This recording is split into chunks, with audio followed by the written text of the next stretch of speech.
हम किरण निधि अपना से बड़का के गोर लगै छी। संगतुरिया के नमस्कार प्यार। अपना से छोट के बहुत बहुत आशीर्वाद दै छी। आई जितिया पावन अछि तो सब कोई के जितिया पावन के बहुत बहुत हार्दिक शुभकामना दै छी। आ हम एकटा जितवाहन भगवान के गीत गबै छी। ई गीत हम अपने से बनेलहुँ हँ, तो अहाँ सब सुनू, जरूर निक लागत तो लाइक कमेंट करब। तो सुनो ये गीत। आऊ आऊ जितवाहन भगवान हमारे घर जितिया में। आऊ आऊ जितवाहन भगवान हमारे घर जितिया में। आंगन घर चारु दिस नीपल, आंगन घर चारु दिस नीपल। आसन सिंहासन आंगन में राखल, आसन सिंहासन आंगन में राखल। ओई पर बैसायब जितवाहन भगवान हमारे घर जितिया में।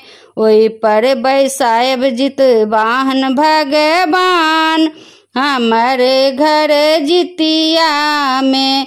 आऊ आऊ जितवाहन भगवान हमारे घर जितिया में। सोना के कलशा में गंगा जल पानी, सोना के कलशा में गंगा जल पानी। चरण पखारब भगवान हमारे घर जितिया में। चरण पखारब भगवान हमारे घर जितिया में।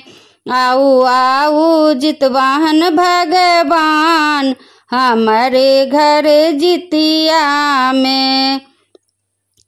चूरा दही अमुट के भोग लगाएब, चूरा दही अमुट के भोग लगाएब। औरो पान सुपारी मखान हमारे घर जितिया में। औरो पान सुपारी मखान हमारे घर जितिया में। आऊ आऊ जितवाहन भगवान हमारे घर जितिया में। खीरा अकुरी अक्षत यहीं के चढ़ाएब, खीरा अकुरी अक्षत यहीं के चढ़ाएब।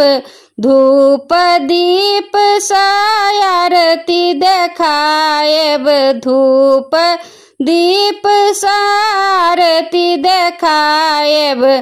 मन सा करब प्रणाम हमारे घर जितिया में।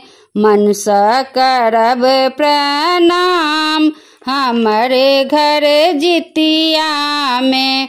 आऊ आऊ जितवाहन भगवान हमारे घर जितिया में। सब पब नहीं तीन हाथ जोड़ी बिनती करई छी, सब पब नहीं तीन हाथ जोड़ी बिनती करई छी। सब बच्चा सब ला आशीर्वाद मांगई छी, सब बच्चा सब ला आशीर्वाद मांगई छी। भरल रहे घर आंगन दलान हमारे घर जितिया में।